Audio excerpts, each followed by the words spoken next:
Good afternoon, everybody. It gives me great pleasure to welcome all of you to yet another edition of the Sunday webinar. And in today's webinar, we will be exploring the theme of modern existential angst that we experience in so many of the consumption-oriented industrial societies of the West. And we look at certain basic insights that come from Eastern wisdom traditions that we believe can be instrumental in alleviating and ameliorating some of the angst that we feel in fast-paced industrial societies. So I want to begin by telling a story that has been the most favorite story of my entire lifetime. Some of you who've listened to me in previous forums have probably heard the story from me before. So if you have heard the story, please be sure to erase any memory of that story that you might carry with you and listen to it like you're listening to it for the first time. For me, at least, whenever I tell it, even though I've told the story probably 10,000 times, it wakes me up like a fresh cup of coffee, no different than a cup of coffee that could wake you up every time you drink it, no matter how many 10,000 cups of coffee you've had before. And the story is called The Irony of the Rat Race. It is the story of the Mexican fisherman and the American tourist. So I want to take you to the beaches of Mexico, where there is a Mexican fisherman sitting on the beaches of Mexico selling some spicy Mexican fish. An American tourist happens to go there. He sees the fisherman selling this fish and he gives him a few pesos and gets a whole bowl of spicy Mexican fish. The American tourist begins to eat the fish and the flavors are so utterly captivating. He turns to the Mexican fisherman and says, "How long did it take you to catch this fish? This fish is so tasty, it's so wonderful." The Mexican fisherman says, "Well, it took me an hour." So the American tourist is intrigued. What do you do for the rest of your day if it just took you an hour to catch the fish? And the Mexican fisherman lays out his entire day. He says, "I sleep until about 10 in the morning, and then I go fish for an hour where I catch this fish. And then I come back and sell this fish on the beaches. And there are tourists like you who come from all over the world. And I have a great time selling the fish and having conversations about politics and sociology and what's happening in different places around the world. And by then it's about 11 o'clock, 12 o'clock. So it's time for a siesta with my wife. So I hurry back home. I have lunch with her and we take a siesta. We take a nap till about 2 o'clock or 3 in the morning. And then at about 3 in the morning, I'm sorry, 3 in the afternoon, the kids come back from school. And that's when I have a spectacular time. Because at 3, when the kids are back from school, I gather all of them, not just my kids, but the kids from the entire neighborhood. And then we play hide and seek in everybody's houses. It's just amazing, just playing hide and seek in everybody's houses, hiding in their basements, in their, yards and all of that. And then it's about 6 o'clock. And after having had a spectacularly entertaining time playing hide and seek, I actually pick up my guitar, I go to the marketplace, and I sing a few songs. And after that, I have a few margaritas and dance some merengue, salsa, bachata. And then it's time to hurry back home again. I meet my children, I read stories to them, and I put them to bed around 9 o'clock. I have the most fulfilling and spectacular life that anybody could hope to on this planet. So the Mexican fisherman is so happy and contented with his life. Now, that's a little troubling to the American, because from the American business professor's point of view, the Mexican fisherman has only spent 2 hours in productive economic activity, 1 hour perhaps catching the fish, and another hour selling the fish. So, from an American standpoint of productivity, the American tourist is appalled. So he turns to the Mexican fisherman and says, "What? You've only spent 2 hours in productive economic activity catching and selling the fish, and the rest of the day you're just goofing off. I am a management and business professor from Baldwin Wallace University in Berea, Ohio, and I can help improve your life. I can literally save you." So the Mexican fisherman is intrigued. He says, "What would you suggest?" So the American management professor continues. He says, "Instead of fishing for 1 hour, I want you to fish for like 3 or 4 hours a day." So the Mexican fisherman interrupts him and says, in 4 hours, I'd catch 4 times the amount of fish. I would not be able to sell that much fish within an hour. So the management professor continues. He says, you need to think like an entrepreneur.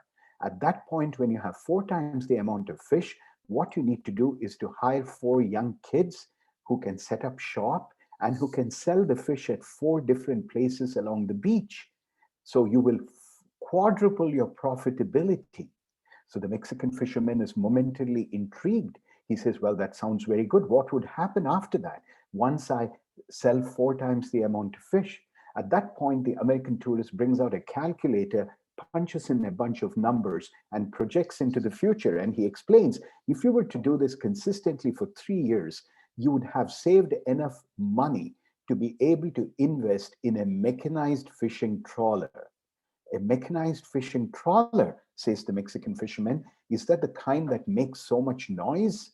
Yes, says the American management professor, but what you might be conveniently ignoring is that it enables you to increase your fish catching productivity 40 times. In a mechanized fishing trawler, you would be catching 40 times the number of fish that you'd be able to catch in your dinky kayak, low-tech kayak that you go out in. At this point, the Mexican fisherman's imagination has exploded to a new level. So he says, wait a minute, 40 times the amount of fish, I can see all that fish piling up on this beach. There's no way I would be able to sell those humongous quantities of fish. And what is literally going to happen is the fish is going to rot. The stench of rotting fish is going to keep tourists away. So can't you see that this would be completely self-defeating? At that point, the management professor speaks up angrily and says, well, how could you be so daft? At that point, you would have to start using preservatives. And at that point, you would set up a factory where you would process the fish, add the preservatives, you would can it. And then you would ready to set up an export operation. You would be able to export your recipe to New Zealand, to Australia, to Asia, to Europe, to Africa, to North America, South America, everywhere around the world.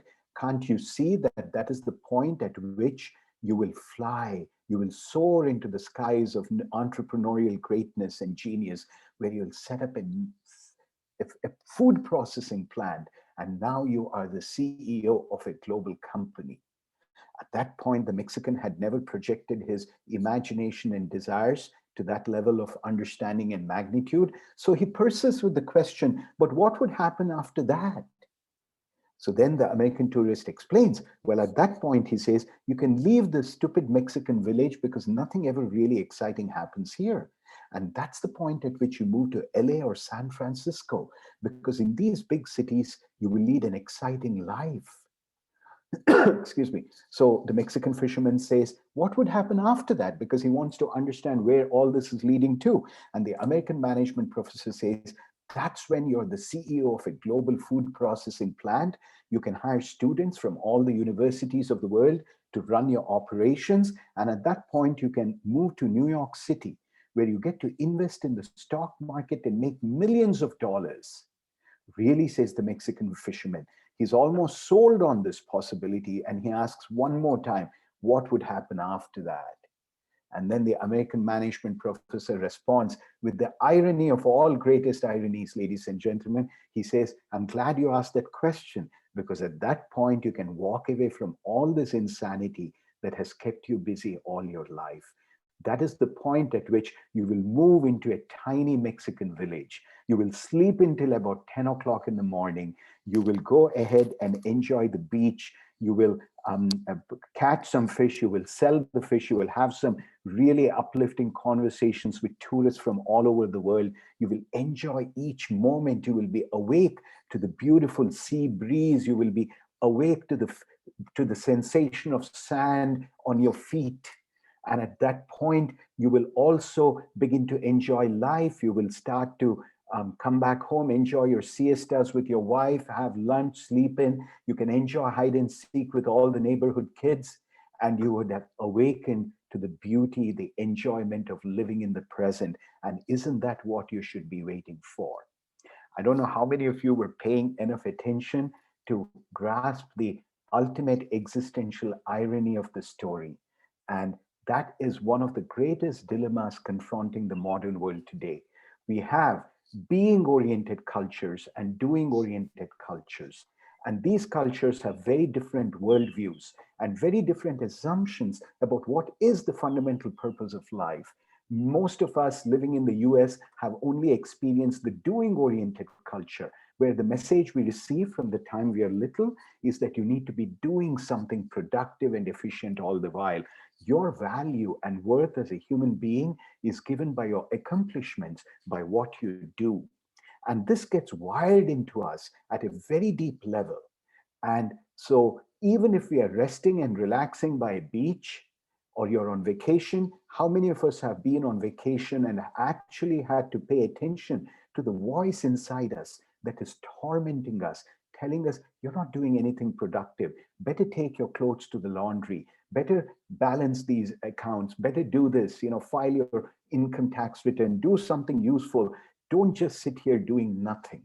So there is an internal condemner that is created, and we become very uneasy. And part of the angst of modern human beings, in fast-paced industrial societies, is that we have lost touch with this purity and the sanctity of being, just being, whether it is being with your family and friends, just being with nature, and the exquisite sense of bliss that comes from being, because we've been hardwired into a worldview which says that we have to be doing something constantly.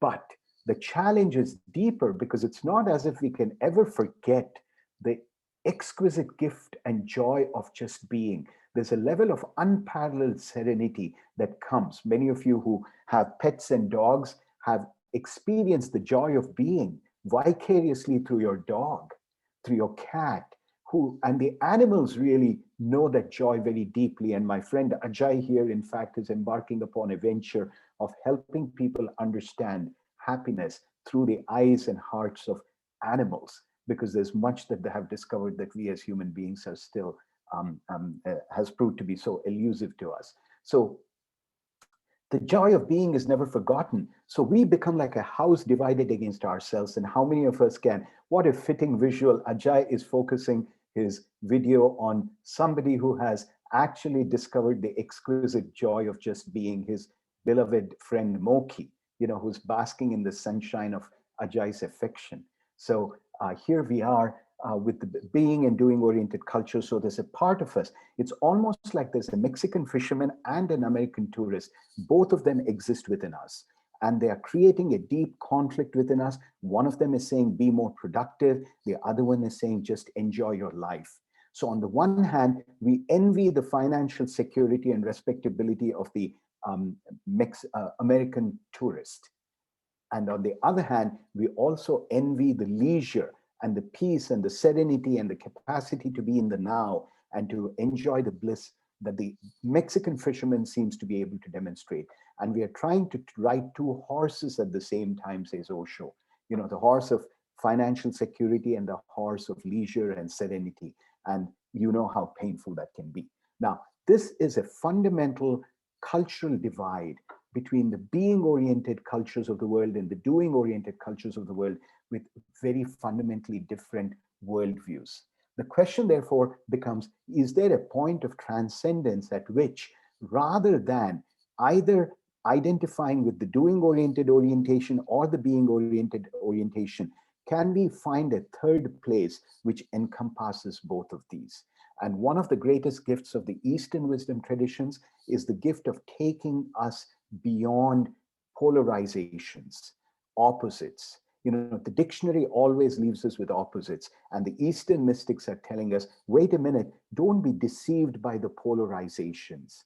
It is possible to rise to a transcendental level that encompasses and integrates both ways of being and is not necessarily a contradiction in terms.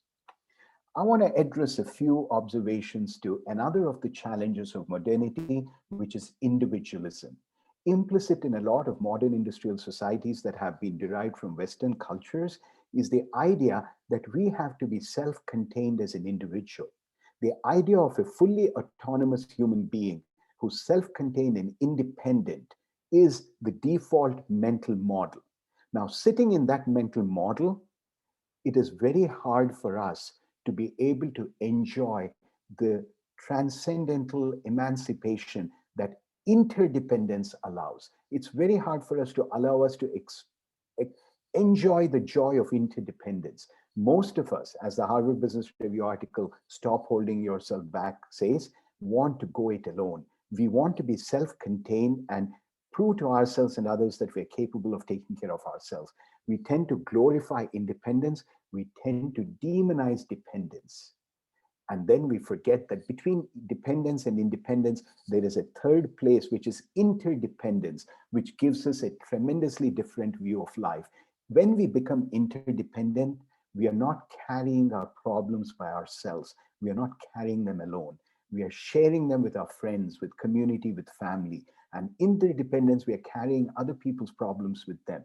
Interdependence also makes for a great deal of understanding of how we are dependent on nature, that the trees outside my yard are actually giving me the oxygen that I can breathe in. And the rain is giving me the water that enables me to have the agriculture that enables me to eat the fruits and the vegetables. When we are able to transcend this falsely constructed ideal of individual sufficiency, self-sufficiency, it is then that we can actually allow ourselves to dissolve in the cosmic ocean of relatedness, oneness, to know that even the smallest blade of grass outside my yard is deeply connected to me in a way that I may or may not understand. So, what individualism has done to us in our societies is that we're so busy taking care of ourselves, the feeling that I must get um, centered and aligned within myself rather than in interdependence. And while it is true that it for a interdependence to be truly interdependence does require a high degree of individual centeredness. And that is true that if I'm not truly centered within myself, I probably would not be able to build a bridge to another human being. I feel that sometimes that gets taken to an extreme and we become so much encapsulated in our own realities, we lose our connection. And if you look at collectivistic cultures, they have a very different understanding of how they construe the self. They don't construe the self as indicated as bounded very, very rigidly in terms of an I or a me. Their self, often the circle, encompasses family and friends, and with more permeable boundaries with each other, we're able to share not just our joys, but also our sorrows with each other, which actually helps us transcend some of the challenges which we face. How do we then implement this understanding? Perhaps one of the ways in which we build bridges with others is through deeply meaningful and authentic conversations. But notice the extent to which, in our institutional as well as in our social context, our conversations are so formal, are based on presenting and projecting an image. How little of what is truly going on in our lives is really known to others. And that is an opportunity which is constantly there. Every time we enter into a conversation, we have an opportunity to go out on a limb and share something that might feel a little risky, that might stretch the boundaries of what leaves us comfortable. And to the extent that we are able to move beyond small talk to big talk, to sharing what's really going on with us, we are able to make the boundaries more permeable and to be able to enjoy what the experience of a more beautiful interdependence that gives us access to the experience of community. Otherwise, there is so much of our lives, and notice the extent to which in modern industrial societies we are so busy keeping things private. We reveal so little of what is going on with us really. And how can our lives be fulfilling if we are willing to disclose so little? We are not at peace with ourselves. We have so much shame around our failures, around the hardships that we have faced, around, and all of that, that we keep such a sanitized view that we are willing to disclose to other people. So, to take it upon as a challenge, even this week, for you to go out and have conversations where you are pushing the envelope and pushing the boundaries of what's called self-disclosure. I want to reference a man called Sidney Gerard, who was a humanistic psychologist. He tragically died in an air crash, but his entire life was on self-disclosure. All his research was about how high levels of self-disclosure are associated with extremely low levels of stress. And it is through self-disclosure that people become emotionally and mentally healthy. Another challenge that we live with in modern industrial societies is the trinity of what Osho calls the mechanical modality, the intellectual modality, and the economic modality. That modern industrial societies inspired by Western culture have gone deeper into mechanical, intellectual, and economic. And that has led to a lot of achievement that you can see, right? The mechanical modality glorifies standardization. We are always building systems that are efficient, that are productive, and we are so concerned about using our time and resources well. So the mechanical modality, unfortunately, is a double-edged sword. Just as you become more effective and predictable and efficient, you also become more robotic. So notice the extent to which our lives are so extremely well planned. Even if a friend wants to talk to you, usually we'll say, let me look into my calendar, and we will suggest a date a week away. Notice the levels of rigidity and inflexibility that our calendars have subjected us to. Life was meant to be spontaneous, to be able to respond, but most of us are so enslaved to planning that it is almost like life is being lived in the future. The conversation I want to have with Chris is not going to happen today. It'll happen 2 weeks from now when our schedules can match. So the mechanical or modality has taken away spontaneity. One of the interesting correlations you will notice when you travel around the world, that is that the more planning oriented a society becomes, the more that society is riddled with angst, anxiety, tension, and stress. You go to the societies that have no experience of planning, that live almost in a transient state of spontaneity and organic spontaneity, where people are just available to life and all its opportunities, to relationships, and you will find a tremendous level of joy. And the more planning oriented become, the more stressed out we become. The intellectual modality is where we have learned to mistake the concept for the experience, because so much of our educational system is teaching us theories about things, is giving us concepts, that we lose touch with the experience itself. For example, we use the word love, and we mistake the word love for the experience of love. As Osho says, the word thirst is not going to, the word water is not going to quench your thirst. A picture of a glass with water is never going to quench your thirst. Your thirst can only be quenched by the real experience of water.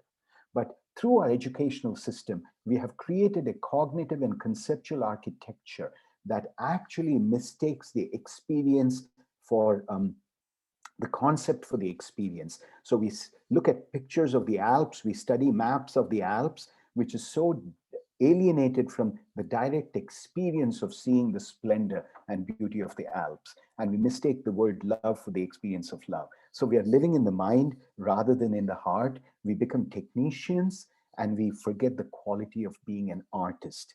The fundamental thing, so this week, can we go about our lives looking at times when we are being more efficient and getting in touch with our heart and doing things with feeling rather than doing them efficiently, whatever it is? Is it possible for me to deliver this presentation, for example, right at this moment with feeling, connected with my heart and as an offering, out of respect and love, as opposed to just intellectually as a set of bullet points that I need to get through? And the challenge is there every moment, but there is always a door that is open for us to drop instantly to the level of the heart and go from the mind to the heart at any level. I want to share the title of a book by Thomas Friedman. I don't like the book very much, but I love the title and the metaphor that the book is predicated on. And I don't know how many of you heard the name of the book, Lexus and the Olive Tree. And it's a very powerful metaphor. So I'm not sure I'll be reproducing the metaphor in exactly the same way the author intended, but I will give you my understanding of how it translates to my life. And I want you to see if you get value from it. So the Lexus and the olive tree. And I believe that Tom Friedman is talking about the Lexus as representing the modern path of progress, of economic and developmental progress, is represented by the Lexus, which symbolizes material prosperity. The olive tree is represented in the book by the yearnings of the Palestinians who say, you know what? I want to have access to that olive tree that I played under when I was 5 years old. That's most important to me. You come to me with negotiated settlements of economic, that you say will give me economic progress. How would that economic progress have any meaning for me if I don't get to play under the olive tree? This is the logic that Thomas Friedman invokes in his book. I want to take it away from the Middle Eastern context and play it out in my life. So Lexus symbolizes progress. You leave a relationship because you want to progress. You feel you're not growing in this relationship, so you leave this relationship perhaps to start another. The olive tree mentality says, no, it's not progress that I'm after. This particular person I'm with is a person that I want to be with. I'm not concerned if I'm growing in their presence or not. Well, I could do something to grow and I can do something to work through the challenges in this relationship, but I don't want to leave this relationship. This person means the world to me. And whatever it is, I will work out my situation through this relationship. And that can apply to anything. So in the Lexus mentality, you're in search of quest for progress. In the olive tree mentality, the sentiment of whatever you're with carries a tremendous level of importance. I want to share with you a story from my life that rings true with the Lexus versus olive tree, and see if you have examples from your own life. So I remember while we lived in India, my family would give the three brothers an allowance that was equal to about $1 for a month. And that dollar per month was enough to help us buy a 145 RPM record. That's what it would get us. It cost us $1 to buy a 45 RPM record. There were three brothers, and each of them were separated by 7 years between them. And we were all fond of Western popular music, but given the age differences, our desires were very different. Like, for example, my eldest brother wanted to buy records by Engelbert Humperdinck and Tom Jones because that was contemporary for his generation. My middle brother wanted to buy records by The Who. And I wanted to buy records by, Herman's Hermits and the Osmond brothers and Jimmy Osmond and Donny Osmond. So you see, there's a potential for conflict. There's $1, we have to invest in one record, but the three brothers have very different musical tastes. So there's an experience of scarcity. To the modern eyes, that experience of scarcity is deplorable. It's unfortunate. It would be better if everybody had $1 each to buy whatever they wanted to, but alas, that was not the situation. I want to share with you that because the scarcity was there, maybe we bought about 245 RPM records over so many years while I was growing up. And I want to share with you that I have almost like a vivid photographic and auditory memory of every time we went to the record store. Right here, folks, this was the record that we bought when I was 5 years old. My father and I and my brothers went to Madras in India. We went to a store called Puppet Jamal and Sons. And this song, that was my turn. It's called Puppet on a String by Sandy Shaw, who was a British singer.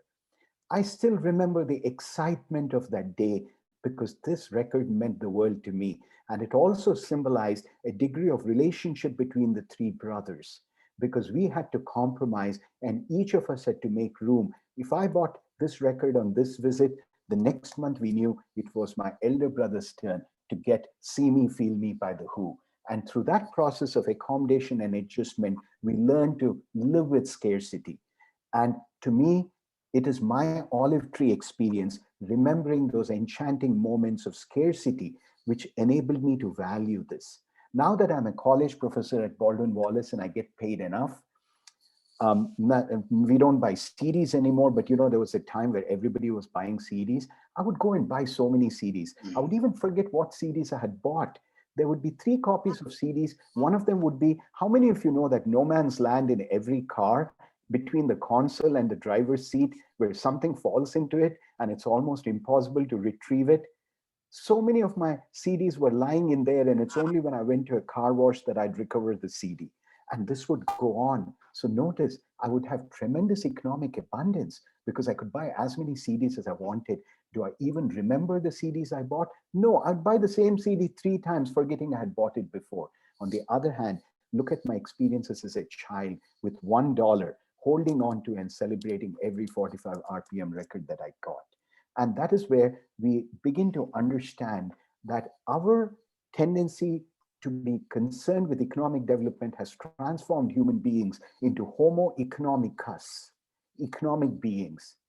What we are not anymore is Homo aestheticus, to be having that sense of the aesthetic, the sacred, the sentimental, the enchanted, and we have forgotten the joy of so many of the different elements, and it's almost like our taste buds have lost the ability, the discernment for certain experiences. We demonize scarcity and we glorify abundance, but from my story you will see how scarcity had its own sweet taste to it, just like sadness can have a certain sweetness to it and a fragrance to it that just happiness might itself not carry.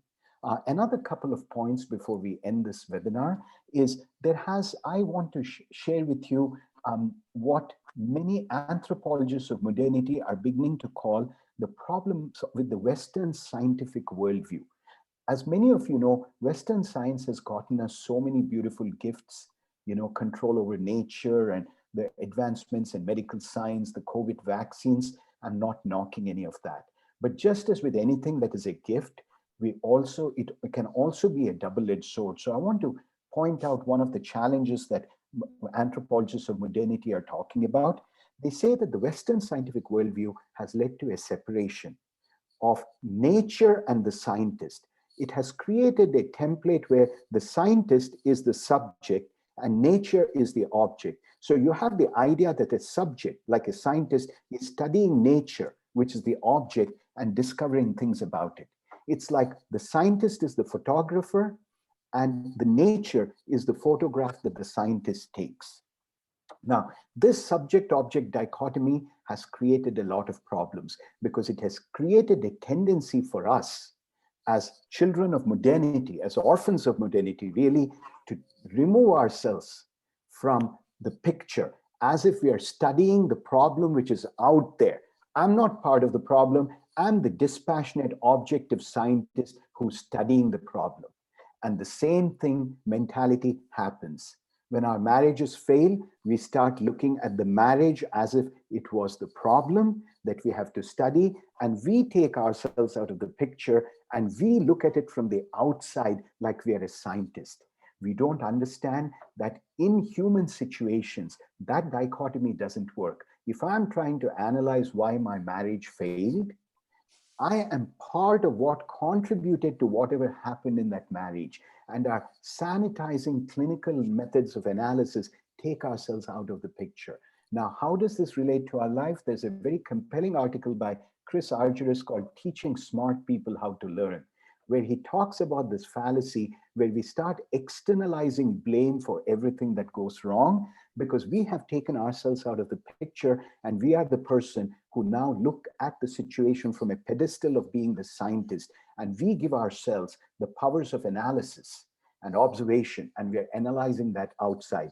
Unfortunately, folks, most of the problems in life are not that key, are not that simple. You cannot separate them from yourself. The way I interact with you, I'm putting something into it that is causing an interactive dynamic between us that is producing the result. And part of our angst comes from the fact that we play the blame game, that too often we blame others for the problems we have brought upon ourselves. And it's not as if you can be happy when you do that, because as you know, one of the most freeing experiences you can have in life is the experience of taking personal responsibility. When you mess up something and you can clearly see how you were the one who contributed to it, and you can see your own contribution to it in crystal clear terms, that's one of the most freeing experiences. Whenever I have seen that, whether it's my divorces or my bankruptcies or whatever struggles I've had in my life, I have seen that I have been the architect of my own problems. I have actually brought them upon myself. There's a level of freedom and relief that we experience that is so profound and so deep.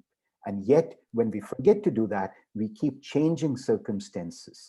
We think we'll go from one job to another job, from one relationship to another relationship, which is a kind of horizontal movement. And we forget the depth that comes through vertical presencing. In vertical presencing, you don't move like a caterpillar, you stay in one situation, but you become so fully aware that you work through any of the problems that you're feeling in with deep immersion in that situation, not trying to escape, not trying to flee, but staying right where you are with your feet firmly planted to the ground, feeling all the pain deeply. Which brings me to the final point before I conclude this webinar, which is pain avoidance. Modern societies have somehow taught us that pain is something to be avoided. Notice the number of prescriptions that are given out easily for anxiety, for tranquilizers that are given out. I was surprised. I once went to a therapist, or no, a psychiatrist, when I was in the middle of a breakup. And I said, I'm having this problem. Immediately, he was writing out a prescription. He wanted to protect me from any pain of a breakup. Where is the chance that I would ever have the opportunity to grow from what I can learn from the breakup if immediately I pop a pill? There is this endemic avoidance of pain that we have built into our lives.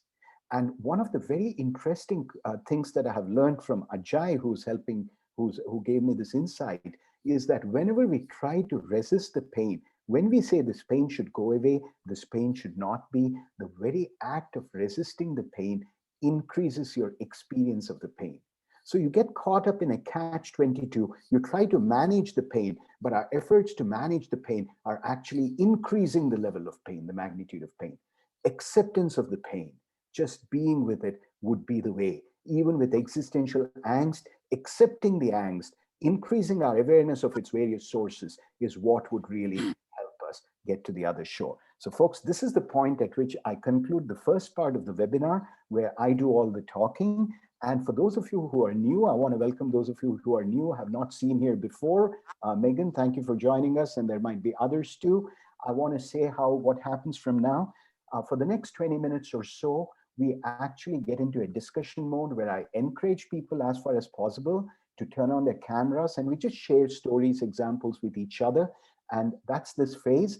And as I said, at any point, people can leave. They're welcome to stay for the discussion phase or not, or even for part of the discussion phase. So at any point you can leave, but I want to throw open the Zoom screen, so to speak. Please turn on your cameras if you can, so that we can have an experience of you. And I'm going to stop talking now, and you can unmute yourself and share. Thank you so much. I'm grateful. Clyde, you raised your hand, and I'm very eager to hear what you have to share with us. Thank you. Well, I like your story about the fisherman enjoying life. And I put that together with something I didn't know, and that is the Chinese are way ahead of the rest of the world in helping the fishermen. In China, there is mandatory retirement, stress the word mandatory, of males at age 60 and females at age 50. And it goes so far as they cannot import non-Chinese to industries where they lose someone at 60. It's mandatory. Wow. And then rather than a self-administered retirement fund, they only have a national fund. And that's the good news. So the Chinese are probably happier than some Americans that can't afford to retire and have a self-administered fund that doesn't generate good retirement income because they're doing it themselves without the knowledge. The bad news is that only 15% of the Chinese are over 60 and 50, depending male and female, and that goes to 39%. And on that basis, they'll be $11 trillion behind in their fund. And right now, there's a bill in China to extend the mandatory retirement age, so the Chinese will be less happy than they are today than the fishermen. That's all I had. My God, that's amazing. I love how Clyde, with your deep experience in the stock market and your immersion in business analytics, you're able to bring analytical depth to some of these spiritual conversations by a combination of data and qualitative insight. Thank you so much. I'm so grateful for that insight, Clyde. Thank you. Thank you. Does anyone else have something to share, a point, something that sparks something in you? And it's a very free-floating, open-ended discussion. You don't necessarily have to, it doesn't have to tie into anything that we have discussed even. Go ahead, Sumi. A couple of things. Today happens to be my birthday. And, back home when I was growing up, that's like a special day. Nobody can order you to do anything. It is my day. It's a big deal. But now it's like every day is my day. It doesn't mean much anymore. And the other thing I wanted to point out was the thing you said about painkillers. For all kinds of situations. When I had some physical situation which was causing me pain, the doctor was going to give me something that'll kill the pain. I said, what's the big idea? Because pain